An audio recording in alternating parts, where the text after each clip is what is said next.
Putting a bow on the 2024 season. Top 5 players leaving for the Texas Longhorns. Gerald, I'll let you start off. Let's start out with the bottom. Number 5 for you. Who is one of the players leaving that you're going to miss here on Texas, or the team will miss? Yeah, I think it's probably, and I'm going to cheat a little bit, like the Alfred Collins, Vernon Broughton. I consider them like one and the same. They're like a package deal for me. In Texas, losing those two guys on the interior of the defensive line, you and I talked about it, and I've talked about it ad nauseum. Like my new favorite game is like what Texas defensive tackle is going to have a massive leap in their senior year, and both of those guys did, right? So Texas not only is losing that like level of production from both those guys, but also the simple fact that like those are leaders, those are culture guys, those are guys that have been here for years, and they stayed through 5 and 7, right? They were here for the downs, and now they're here for the ups. So not just a production issue from those two, but like a culture, a leadership, like those two dudes. Texas is going to sorely miss the attitude they bring on Saturdays. It's funny you said both because I was having that same thing. Number 5 for me is Alfred Collins as well. I was like, do I put them both? Do I put one? I'm not going to cheat. I'm allowing you to cheat because I do agree. It was the same exact thing running through my mind. Number 5 for me, Alfred Collins. Alfred Collins had a great regular season. He stepped up. He played way more consistent than we're used to. That was the thing with Alfred Collins coming into the season is, can he play down to down consistently? Because the flashes were there of like being as good as a T'Vondre Sweat or being as good as a Byron Murphy, but he never put together the whole thing. And he finally did that. Now, I will say he did dip a little bit in the playoffs, and actually Vernon Broughton then jumped up. So I think Alfred Collins is going to end up being a second-round draft pick, and we're definitely going to miss him. Are we going to miss him as much as Byron Murphy and T'Vondre Sweat? Probably not. But the drop, honestly, to the guys we have on the roster is probably bigger than those two guys to Alfred Collins. So we're definitely going to miss Alfred Collins on the 40 acres.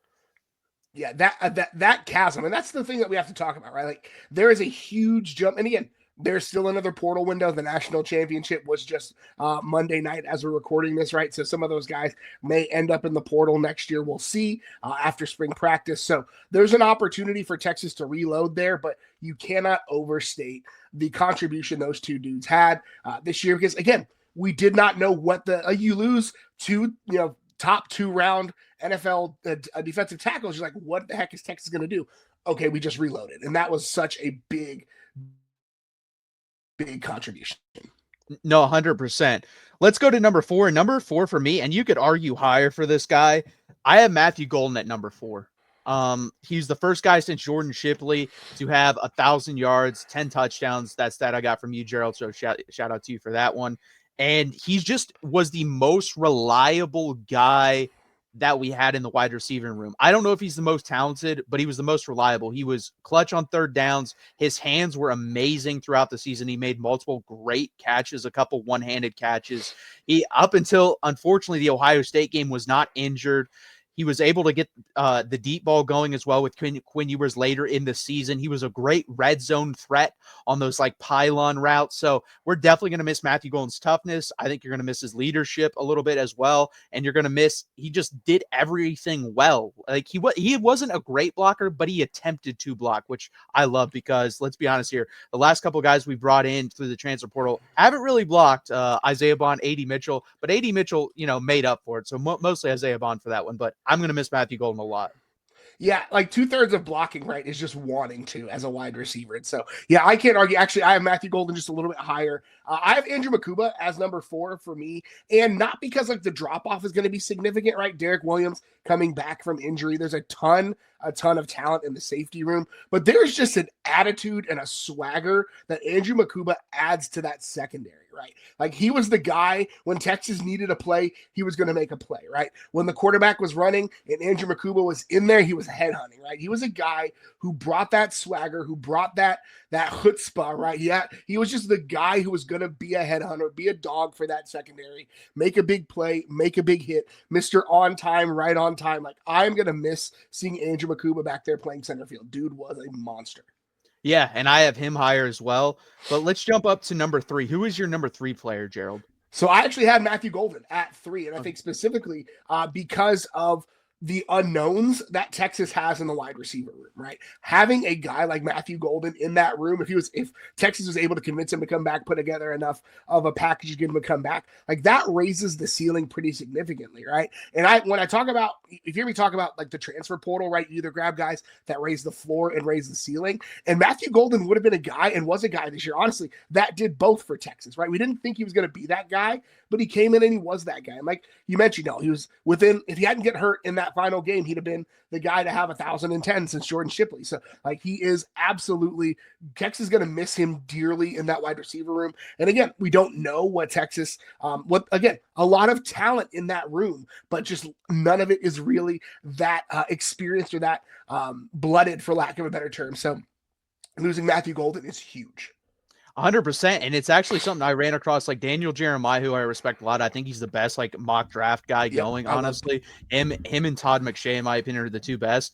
And Daniel Jeremiah and Todd McShay right now have him as a first-round pick. Like he came in probably as like a fifth, sixth-round pick, and we're talking about a first-round pick. Daniel Jeremiah thinks he's the best wide receiver in the class as of this moment. So we're definitely going to miss him.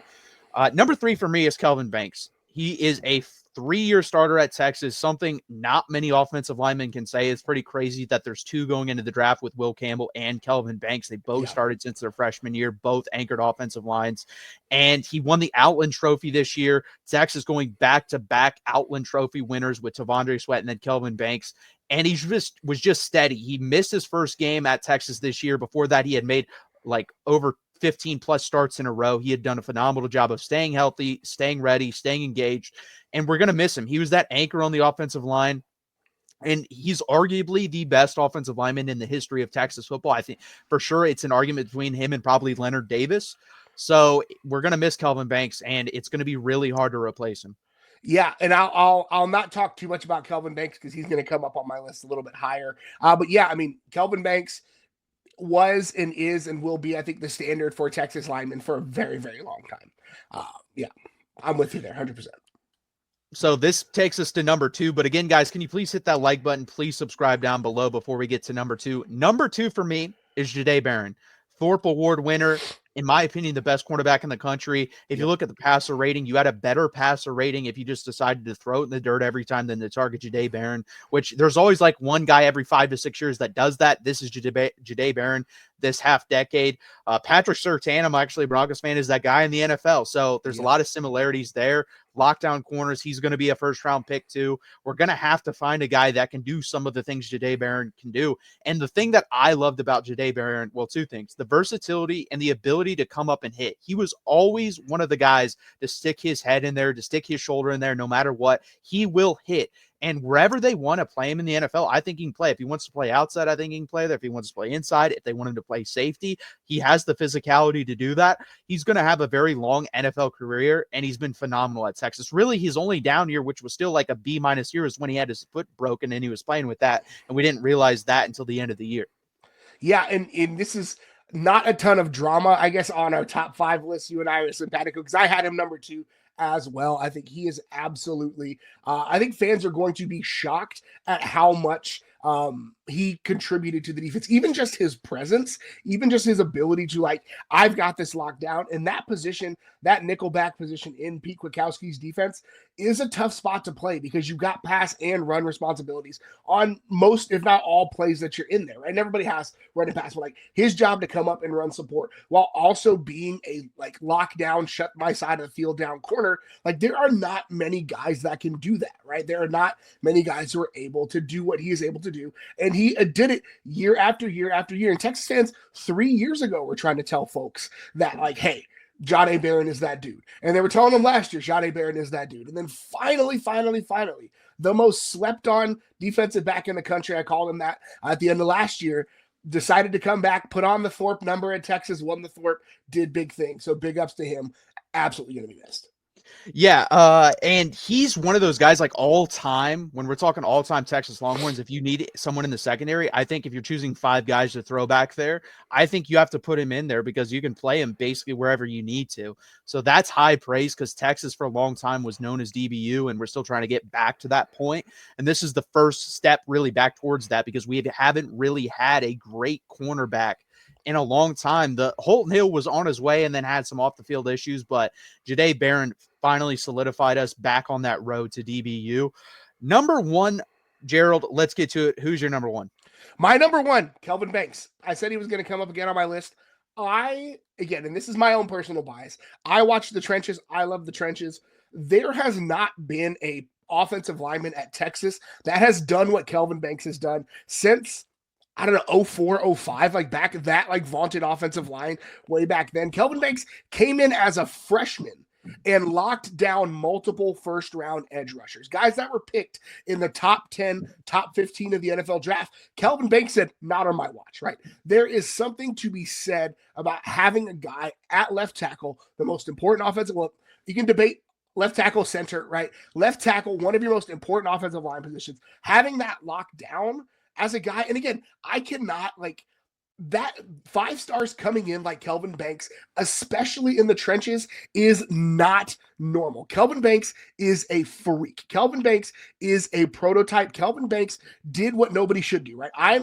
One of the Texas's biggest problems in the past has been pressing offensive linemen into service too early. And when I saw Kelvin Banks at the top of the depth chart his freshman year, my oh crap alarm was going off in the back of my head. Oh no, Texas has to press one in too early because they don't have a guy. And then he just showed up and kept Will Anderson out of the backfield all day in his first big start at home, right? That to me is insane. So I cannot stress enough. Kelvin Banks is that dude. He, to me, when you talk about Texas offensive linemen, I can't find any higher praise of guys that in the last probably 20 years that you can talk about. Number one for me, I have Andrew Makuba, and it's because of what he brought to Texas. Versatility again, and then also leadership. I think you saw him come in and lead that room, kind of bring in that Austin connection together with him, Michael Taff, and Jahdae Barron. And then he just was amazing at reading the play, like sitting back, roaming around, finding where he could go and make a play on the football. You saw that all the time. I think the Georgia pick on Carson Beck's one of the best, where he's on the left side, runs across the middle, picks it off. The play in the Arizona State game, making a play when it needed to be made. And then he would come up and, like you said, would blow someone up, willing to throw his body in there. And to have someone that's able to drop back in coverage and then find the ball, see the ball, make a play on the ball, or if it is caught, go and blow that person up is a rare thing to have, and we're going to miss it. I don't think there's a guy right now other than Derek Williams when he's healthy that can replicate that. The problem is he has an ACL injury, so that's why I have Andrew Makuba number one, and I'm going to miss him. Again, it sucks that we only got Andrew Makuba and Matthew Golden for 1 year because they were fantastic players to watch for this Texas team. Yeah, that was my big, it was my claim to fame. I went on my podcast and was like, if Texas gets nobody else out of the portal, what if it's Andrew Makuba? I said that last offseason, and it happened, and I felt like Podstradamus on that one. Huge addition. I was mad when he went to Clemson. I'm glad we got to see him in burnt orange for a year. Dude came in, set the tone, set the temperature, and I think we're going to see some of that from Michael Taft next year. I think he'll probably step into some of that, but again, you cannot replicate what Andrew Makuba brought. No, 100%. Again, guys, please hit that like button. Please subscribe. Like it says on the bottom, we're here every Monday at 8 p.m. Eastern time live. So please join us for that. We're going to have top 5 players returning next. So please be on the lookout for that. Gerald, Hookem, we'll see you guys on the next one. Thank you.